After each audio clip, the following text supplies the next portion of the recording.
saudara-saudari kita semua yang dikasihi dan dicintai Tuhan kita Yesus Kristus. Kita sadar dan tahu betul situasi sekarang sedang gerimis di luar kita. Selain gerimis, COVID pula. Apa mau dikata? Tetapi mari kita menimba harapan dari kekuatan Allah untuk terus maju dalam hidup iman kita. Diutus untuk mengembangkan kerajaan Allah. Itulah pokok yang kita renungkan dalam khotbah ini.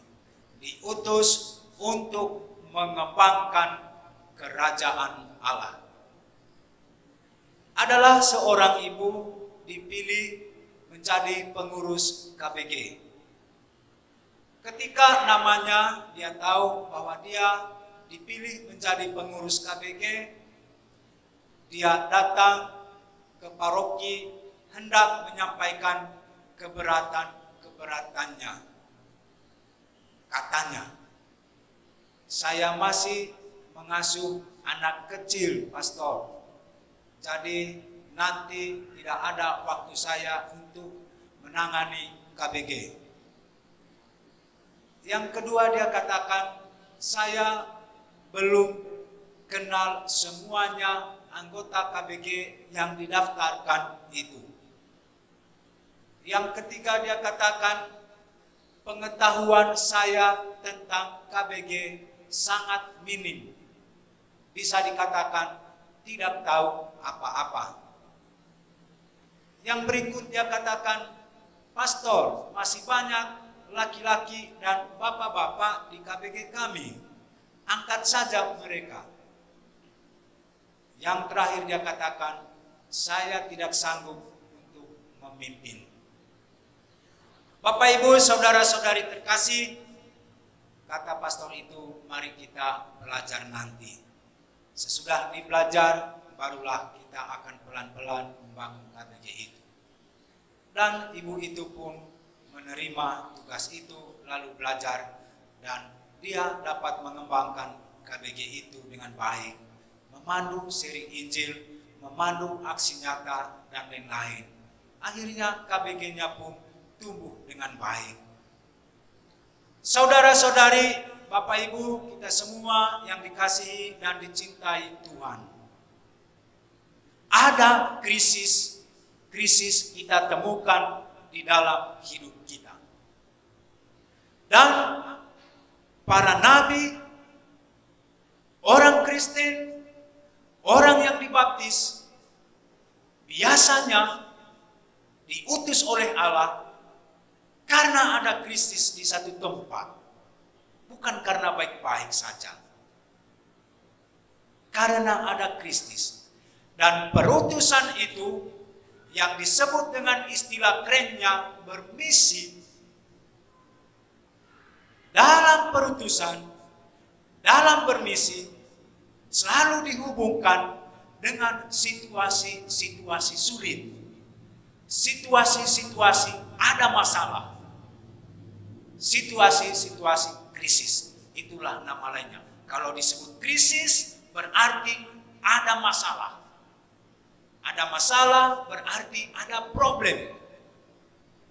Karena itulah setiap kali yang namanya diutus ke satu tempat, tentu karena ada masalah di tempat itu untuk diselesaikan.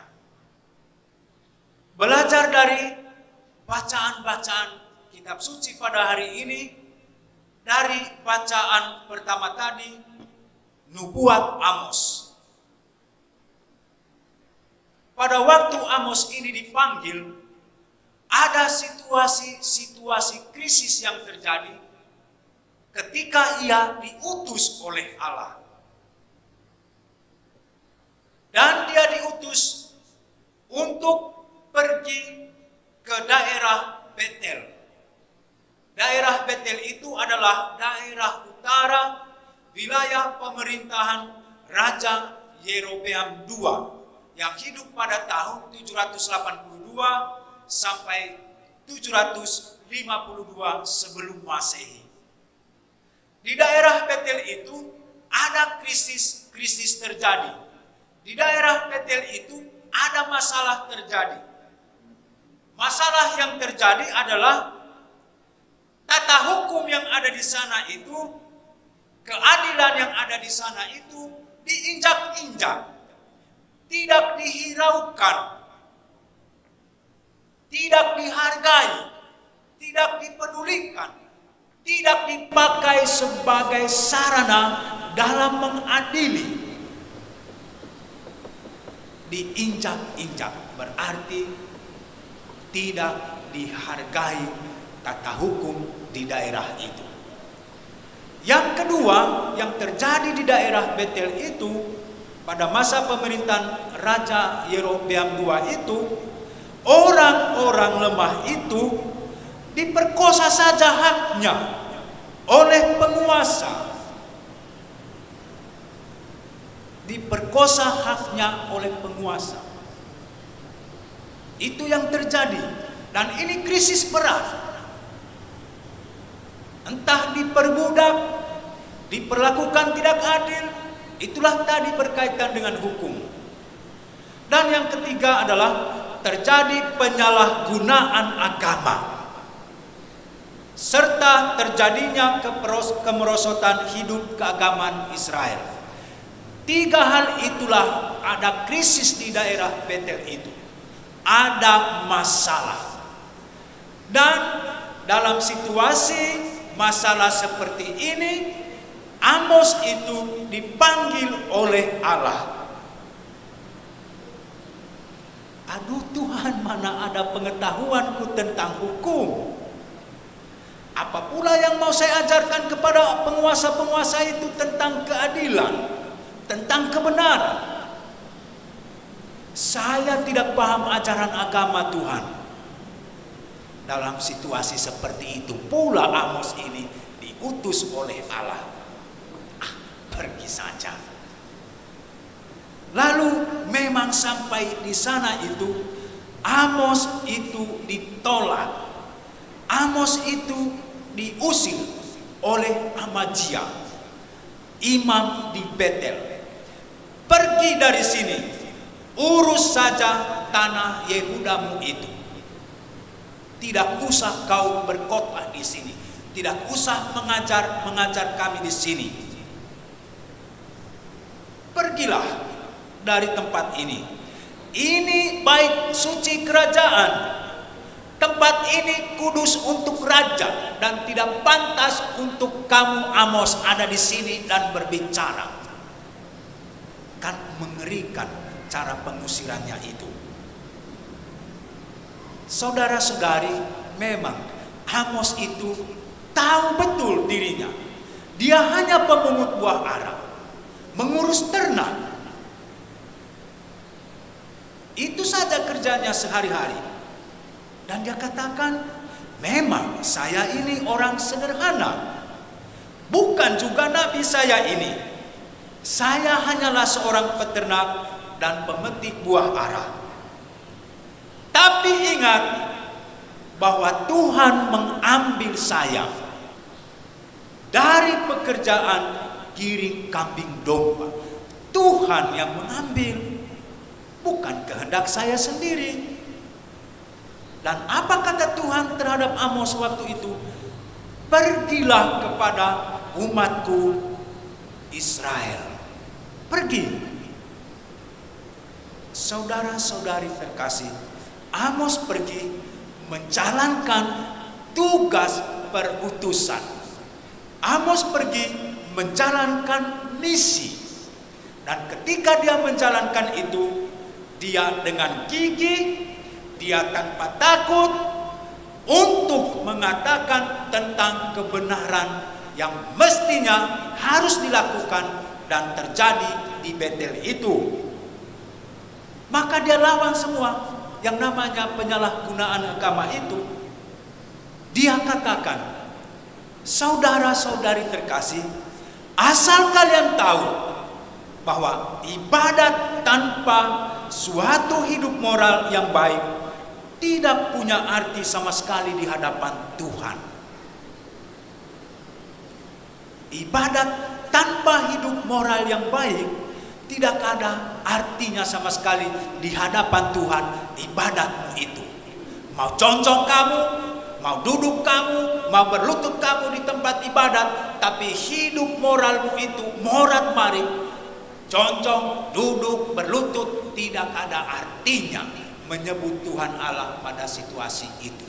Ibadatmu itu omong kosong. Itulah dia katakan. Saudara-saudari, mengapa dia tidak takut? Kita bertanya begitu. Mengapa Amos ini tidak takut mengatakan itu? Ya, sebab dia itu melakukan tugas yang diperintahkan oleh Allah. Yang dibelanya adalah bangsa yang dikasihi Allah. Itulah sebabnya dia tidak takut. Yang dibelanya adalah bangsa yang dikasihi Allah.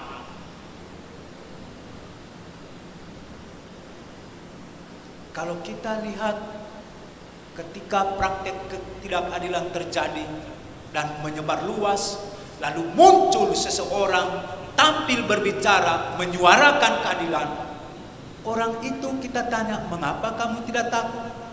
Ya karena membela kamu ini. Begitulah Amos mau membela umat yang dikasihi Allah. Kita semua masuk di situ. Tapi sekarang kita pun diutus bermisi di tengah situasi krisis.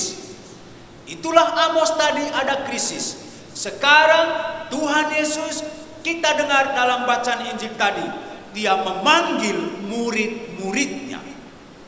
Sesudah dia panggil, dia ajari mereka itu, dia dampingi mereka itu, belajar bersama mereka itu. Dan sesudah dia lihat bahwa mampu, lalu diutus. Murid-murid ini dipanggil dan diutus. Diutus itu sama dengan bermisi dalam bahasa Kristiani. Tapi dalam bermisinya para murid itu ada masalah-masalah yang akan dihadapi. Ketika diutus, mereka akan menjumpai orang-orang sakit. Masalah itu mengenai orang-orang sakit. Mereka itu akan lapar dalam perjalanan. Ini masalah untuk para murid. Mereka akan haus dalam perjalanan juga. Ini masalah bagi para murid. Mereka akan ditolak. Masalah besar itu ditolak dalam sebuah perutusan. Mereka tidak akan diterima di satu tempat, di satu rumah, di satu kota. Dan orang tidak mau mendengar mereka. Ini krisis-krisis yang terjadi pada manusia. Tidak mau mendengar, menolak yang benar, tidak menerima kebenaran di dalam hidup yang diajarkan. Krisis. Dan dalam situasi seperti itu, para murid diutus. Beda krisisnya zaman Nabi Amos. Sekarang zaman Tuhan Yesus, lain pula krisisnya, lain pula masalahnya. Tapi dalam situasi itu mereka diutus dan mereka terima tugas itu. Pergi.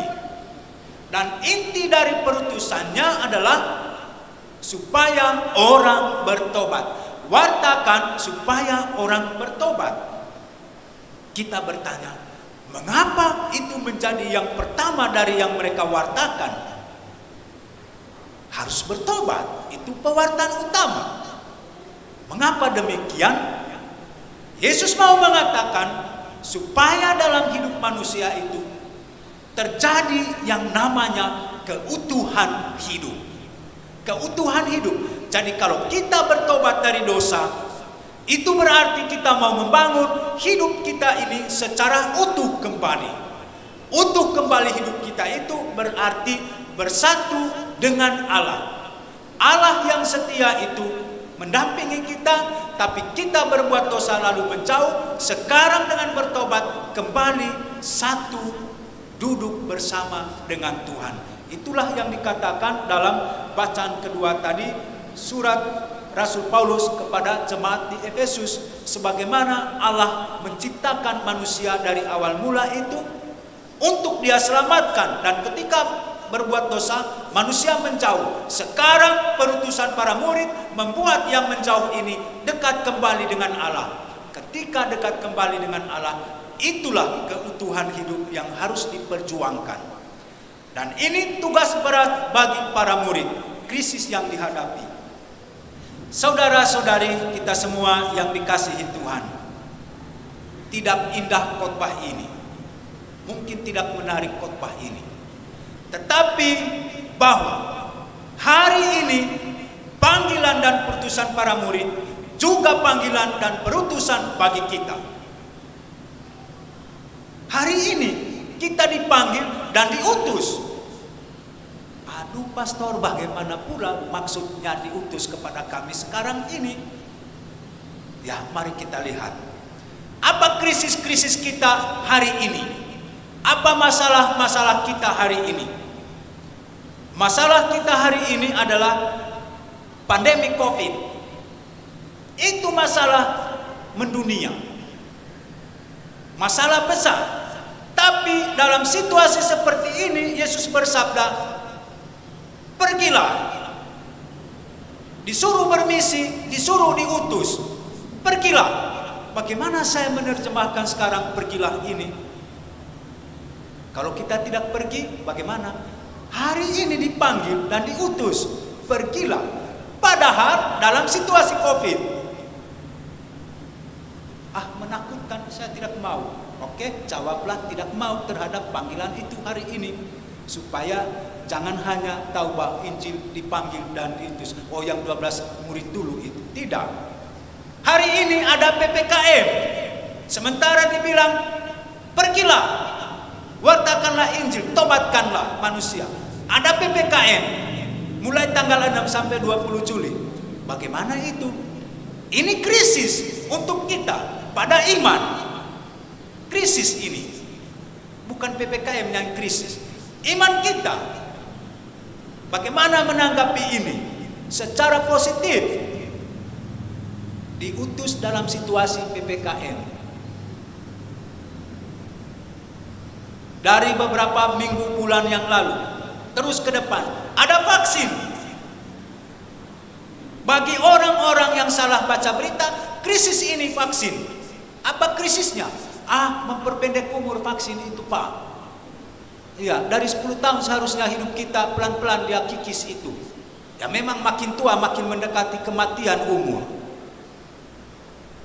Mana ada vaksin memperpendek umur? Tapi krisis berita, krisis berita, krisis pengetahuan, krisis wawasan terjadi hari ini itu. Itulah krisis dengan berita-berita hoaks. Dan yang krisis itu kita percaya. Dan hari ini terjadi juga ketidakpedulian satu sama lain. Ya. Jangan beritahu dia ada vaksin di puskesmas sana, biar saja dia kena itu. Itulah, diam sajalah. Itu krisis kepedulian. Jangan ditanya sudah vaksin atau belum. Jangan ditanya itu. Apa pula urusanmu menanyakan itu? Belum tentu dia terima nanti kata-katamu itu. Krisis kepedulian itu. Di mana kita diutus hari ini? Saudara-saudari, Bapak Ibu kita semua yang dikasihi Tuhan. Hari ini dikatakan kamu itu diutus ke tengah-tengah serigala. Hari ini kamu diutus ke tengah situasi-situasi krisis. Mau tidak pergi? Bapak Ibu jawab sendiri. Kalau saya pergi melaksanakan misi itu. Pergi, karena memang dari awal dikatakan kamu akan ditolak. Itu. Kamu tidak akan diterima. Kamu akan dipindah-pindahkan. Pergi menjalankan itu, karena ini perintah Tuhan. Tentu saja Bapak Ibu saudara-saudari terkasih, dengan segala pengetahuan yang kita miliki, pengalaman yang kita peroleh, marilah kita bermisi menurut kemampuan kita. Sebab kita percaya setiap orang sudah dikaruniai roh untuk bermisi. Masing-masing orang punya karunia, dibekali untuk bermisi. Lakukanlah itu sehingga lebih bermakna iman itu. Karena hari ini Tuhan menghendaki kita kembangkan kerajaan Allah itu. Amin.